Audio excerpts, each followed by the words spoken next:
కానీ జగన్ ప్రభుత్వంలో ఏ ఒక్కరూ కూడా ఎప్పుడూ కూడా డిస్సాటిస్ఫైడ్ గా ఎప్పుడూ లేరు.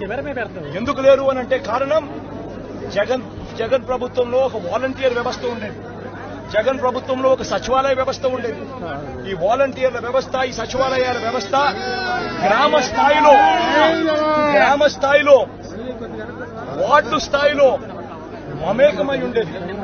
వీళ్ళందరూ కూడా వాలంటీర్లందరూ కూడా ఎప్పుడు వరద వచ్చినా కూడా, ఎప్పుడు తుఫాన్ వచ్చినా వీళ్ళ సహాయ సహకారాల వల్లే గొప్పగా ఎటువంటి కంప్లైంట్స్ ప్రజల నుంచి రాకుండా సాచ్యురేషన్ పద్ధతిలో ప్రజలకు మంచి చేయగలిగారు. తుఫాన్ వచ్చినప్పుడు జగన్ ముఖ్యమంత్రిగా ఉన్నప్పుడు తుఫాన్ వచ్చినప్పుడు కలెక్టర్ గారికి నేను చెప్పేవాడిని, నేను మీకు వారం రోజులు టైం ఇస్తా ఉన్నా, వారం రోజుల తర్వాత నేనే వస్తాను, వచ్చిన తర్వాత నేను ప్రజలతో మమేకమై నేను అడుగుతాను. ఏ ఒక్కరి నోట్లో నుంచి కూడా కలెక్టర్ మాకు పలకలేదు, కలెక్టర్ స్పందించలేదు, కలెక్టర్ వల్ల మాకు నష్టం జరిగింది అన్న మాట ఎప్పుడూ వినపడకూడదు అని చెప్పి నేను ఆదేశాలు ఇచ్చేవాడిని. మా కలెక్టర్ బాగా పనిచేశాడు, మా కలెక్టర్ మంచివాడు అనే మాట వినపడాలి అని చెప్పి గట్టిగా కలెక్టర్లకు ఎప్పుడు చెప్పేవాడిని. చెప్పిన ప్రకారం నేను ఖచ్చితంగా వారం రోజుల తర్వాత నేను పోయేసరికి వాలంటీర్ సైన్యం అక్కడ ముందే ఉండేది. గ్రామ సచివాలయాల్లో పనిచేసే మొత్తం పిల్లలందరూ కూడా అక్కడే ఉండేవాళ్ళు. ఆ వారం రోజుల పాటు వాళ్ళంతా కూడా ప్రభుత్వం అంతా కూడా పూర్తిగా కలిసి ప్రతి గడపకు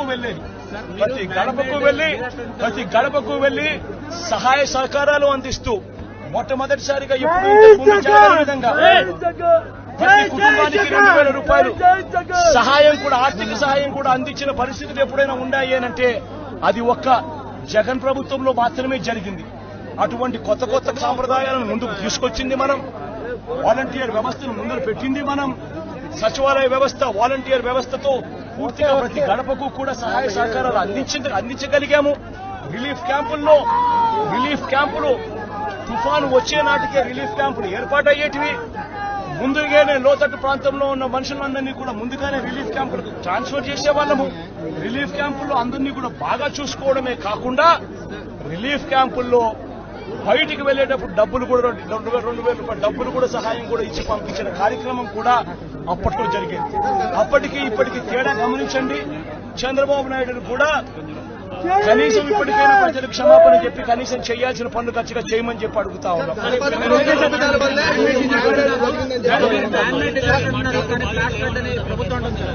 ప్రతి బాధితుడు కూడా మీరంతా ఉన్నారు, నాతో పాటు మీరంతా కూడా నడుస్తా ఉన్నారు. బాధితుల దగ్గర మీరు కూడా మైకు పెడతా ఉన్నారు, బాధితులు మాట్లాడిన మాటలు మీరు కూడా విన్నారు. ఒక్క బాధితుడికైనా కానీ ఇక్కడ నుంచి మేము వస్తా ఉన్నాం, ఇక్కడ నుంచి మేము ఎక్కడికి వెళ్ళాలి అని అంటే, ఎక్కడి నుంచి ఎక్కడికి వెళ్తా ఉన్నారనంటే తెలియదు సార్, తెలియదన్నా, ఇక్కడ నుంచి పోవాలి, మా బంధువులు ఇళ్ళకు పోవాలనే మాట చెప్తా ఉన్నారు. కానీ కనీసం ఒక్క బాధితుడన్నా కానీ రిలీఫ్ క్యాంపులకు మేము పోతా ఉన్నాము, రిలీఫ్ క్యాంప్ అక్కడ ఉంది, రిలీఫ్ క్యాంప్ అక్కడ పెట్టారన్న మాట కనీసం ఒక్కడన్నా చెప్పాడా అని అడుగుతా ఉన్నాం. కనీసం ఒక్క బాధితుడన్నా కానీ చెప్పాడని అడుగుతా ఉన్నాం. మీరే విన్నారు, మీరే చూశారు. ఆ బాధితుడు నేను అడిగా, ఈ 2 రోజుల నుంచి కనీసం మీకేమైనా సహాయం అందిందా అని చెప్పి, కనీసం ఇంటికి వచ్చి ఎవడైనా డబ్బు ఇచ్చినాడా అని చెప్పి అడిగా. ఇంటికి వచ్చి మంచినీళ్ళు ఇచ్చే కార్యక్రమం జరగలేదు సార్, డబ్బులు కదా దేవుడు అని చెప్పి మాటలు మీరంతా కూడా విన్నారు. 1,72,000 హెక్టార్లు పంట నష్టం జరిగింది. అది ఉద్యాన పంటలు కానీ, లేదంటే మామూలు మన ప్యాడీ కానీ.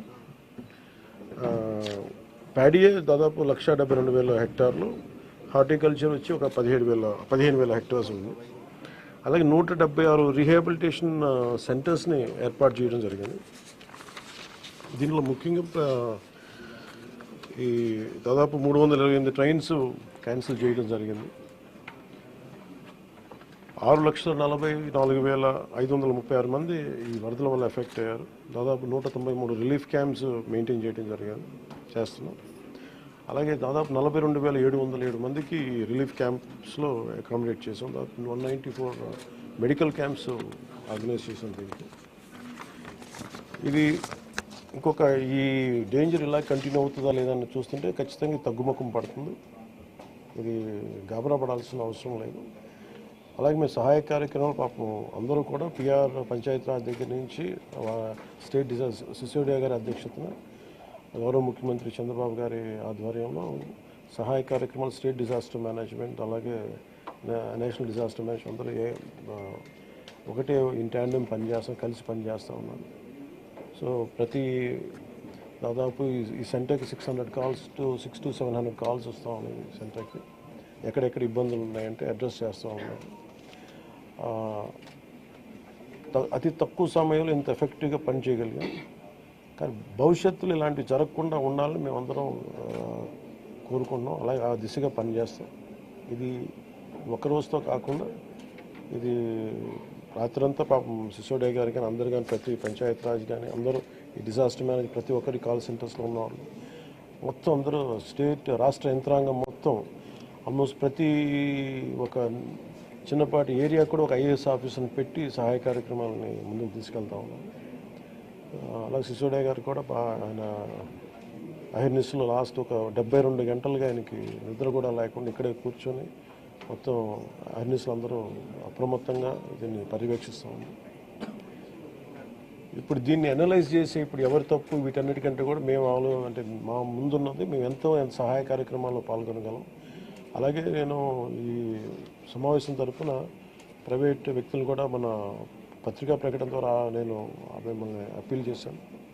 ఈ రోజున మొత్తం రాష్ట్ర హితువు కోరుకున్న ప్రతి ఒక్కరూ 3 పార్టీల వ్యక్తులు మద్దతుదారులు అందరూ కూడా మనందరం ఇలాంటి ప్రకృతి విపత్తులు వచ్చినప్పుడు అందరం కలిసి మనం ముందుకు తీసుకెళ్ళాలి. రాష్ట్ర ప్రభుత్వం నుంచి కొత్తగా ఏర్పడ్డ ప్రభుత్వం మనం ముందుకు తీసుకెళ్తా ఉన్నాం. అలాగే మీ వంతు సహాయం కూడా మీరు చేయమని కోరుకుంటా ఉన్నాను. అలాగే నా సైడ్ నుంచి కూడా ఈ ప్రత్యేకించి రాష్ట్ర సీఎం రిలీఫ్ ఫండ్కి 1 కోటి రూపాయల నిధుల్ని నేను చంద్రబాబు గారి రాష్ట్ర ముఖ్యమంత్రి నిధికి నేను విరాళంగా ప్రకటిస్తున్నాను. ఈ సహాయ కార్యక్రమాలకి చిన్న ఒక పూర్తి స్థాయిలో ఏమాత్రం వాళ్ళకి వచ్చినా కానీ నాకు చాలా ఆనందం కలుగుతుంది. ఆ దిశగా రేపు కలిసి వారికి అందజేస్తున్న చెక్ ఒకటి. అలాగే ఈ పరిస్థితుల్లో ఒక చిన్న అనాలిసిస్ ఏంటంటే రీహాబిలిటేషన్కి షిఫ్ట్ చేయబడ్డవారు 42,000 మంది. నిన్న మెసేజ్ కూడా పెట్టాను. ఆర్బీ రోడ్స్లో కూడా దాదాపు 1,808 కిలోమీటర్లు డ్యామేజ్ అని ఒకటి కరెక్ట్ చేసుకోవాలి, దాన్ని దృష్టి పెడుతున్నాం. అలాగే 188 బోట్స్ యాక్షన్లో ఉన్నాయి, దాదాపు 5 హెలికాప్టర్స్. అలాగే గజేతగాళ్ళు దాదాపు 283 మంది సహాయ కార్యక్రమాలు పాల్గొన్నారు. దాదాపు 3 లక్షల ఫుడ్ ప్యాకెట్స్ సప్లై చేశాం. అలాగే ఈ కంట్రోల్ రూమ్ ప్రజలకు ఏదైనా సరే మీకు అత్యవసరమైన పరిస్థితుల్లో ఉండాలి అంటే ఇది 112 ఈ నెంబర్ కానీ అత్యవసర నెంబర్లు కానీ 1070. సో 112 మీరు ఎక్కడున్నా సరే విపత్తులు ఇరుక్కుపోయి ఏదైనా కష్టం ఏదైనా ఇబ్బంది ఉందంటే వెంటనే మేము స్పందిస్తాం. దానికి మీరు కంట్రోల్ రూమ్ నెంబర్ 112, ఇంకొక నెంబర్ 1070. ఇది కాకుండా 1800 4250 101. మళ్ళీ రిపీట్ చేస్తాను. కంట్రోల్ రూమ్ నెంబర్స్ 112 అదొక ఈ ఫోన్ కన్నా చేయండి, లేదంటే 1070కి ఫోన్ చేయండి. ఇది కాకుండా మూడో నెంబర్ 1800 425 0101. మీరు ఈ కంట్రోల్ రూమ్కి చేసిన మీకు ఏ సహాయ కార్యక్రమం ఎక్కడున్న విపత్తులు మీరు ఇరుక్కుపోయినా కానీ మేము వెంటనే తక్షణంగా స్పందిస్తాం తెలియజేసుకుంటే. అలాగే దాదాపు 80 కోట్ల రూపాయలని జిల్లాలకి ఈ రిలీఫ్ అండ్ రీహాబిలిటేషన్కి విడుదల చేయడం జరిగింది. అలాగే ప్రతి ఒక్కరూ కూడా ప్రభుత్వం అభివృద్ధిని కాంక్షించే ప్రతి ఒక్కరూ కూడా నేను ఇదే కోరుకున్నా. ఈ ప్రకృతి విపత్తు సమయంలో ఇది నిందల కంటే కూడా ప్రజలకు మనం ఎలా చేయాలనే దృష్టిలో పెడతాం. భవిష్యత్తులో ఇలాంటి జరగకుండా ఉండాలంటే ఎలాంటి చర్యలు తీసుకోవాలని మేము క్యాబినెట్లో చర్చించి గౌరవ ముఖ్యమంత్రి గారి దృష్టికి తీసుకెళ్ళి దీనికి ప్రతి సిటీకి ఒక మాస్టర్ ప్లాన్ తయారు చేయాలి. ఫ్లడ్ మేనేజ్మెంట్కి ఒక మాస్టర్ ప్లాన్ ఉండాలి. అందుకని ఆ దృష్టిలో పెడతాం భవిష్యత్తులో. Thank you.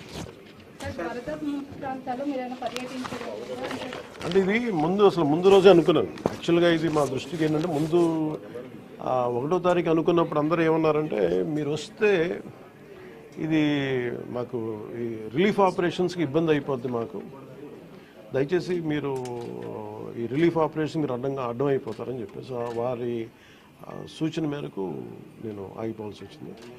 ఇప్పుడు కూడా ఒకసారి వాళ్ళ నిర్ణయం తీసుకొని టేక్ కాల్ వెళ్తే అది సహాయపడాలి కానీ మళ్ళీ ఇంకొక కేయాటిక్ మీకు తెలుసు కదా, అందుకని దాన్ని దృష్టిలో పెట్టుకుని కొంచెం తటపాయిస్తున్నాను అంతే.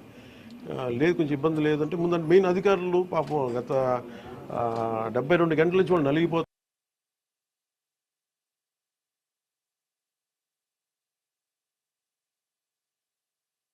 అని చెప్పి నేను దాన్ని దృష్టిలో పెట్టుకుని నేను స్వయంగా పర్యవేక్షిస్తున్నాను.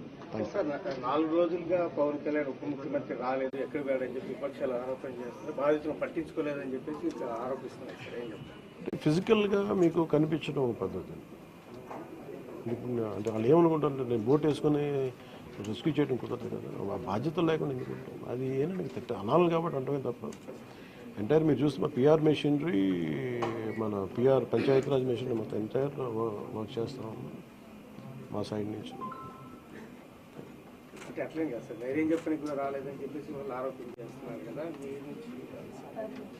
అది నేను అట్లా అనుకోవట్లేదండి. అంటే ఏమైపోతుంది, ధైర్యం చెప్పడానికి వెళ్ళి ఒక్కసారి మీద పడ్డారు అనుకోండి, పరిస్థితులు ఎలా ఉంటాయంటే ఇప్పుడు నేను మొన్న పింఛా డ్యామ్ దీనికి వెళ్ళాను, నేను వెళ్ళి సహాయ కార్యక్రమం అంటే నేను ఒక ప్రత్యేకమైన పరిస్థితిలో ఉన్నాను, అది మీరు అర్థం చేసుకోవాలి. ఇప్పుడు నేను వెళ్ళి కూర్చుంటే వెళ్ళిపోదని రెస్క్యూ ఆపరేషన్స్కి ఇబ్బంది కలగకూడదన్న ఒకటే నన్ను ఆ సూచన ఒకటి నన్ను ఆపినాను, అంతమించి వేరే ఏం ఆపలేదు. Thank you.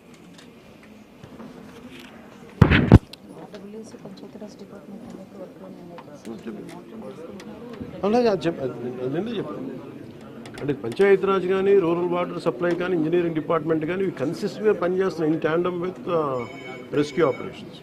సో దాన్ని కూడా మీరు దృష్టిలో పెట్టారు.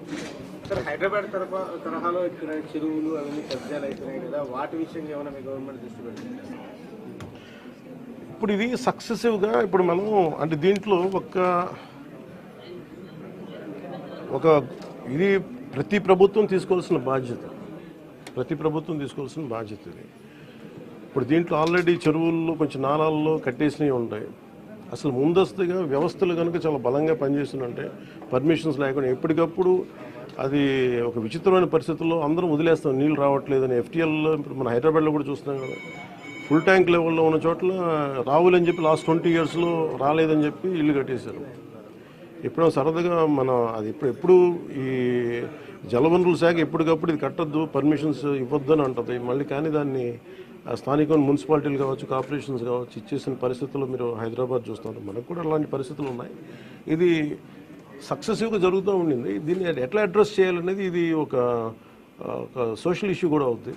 సో దీన్ని ఎలా చేయాలి, కొంత ఎడ్యుకేట్ చేసి, కొంత అవగాహన తీసుకొచ్చి, ఒక ప్రత్యామ్నాయం కల్పించి దీన్ని ఖచ్చితంగా అడ్రస్ చేయాలి.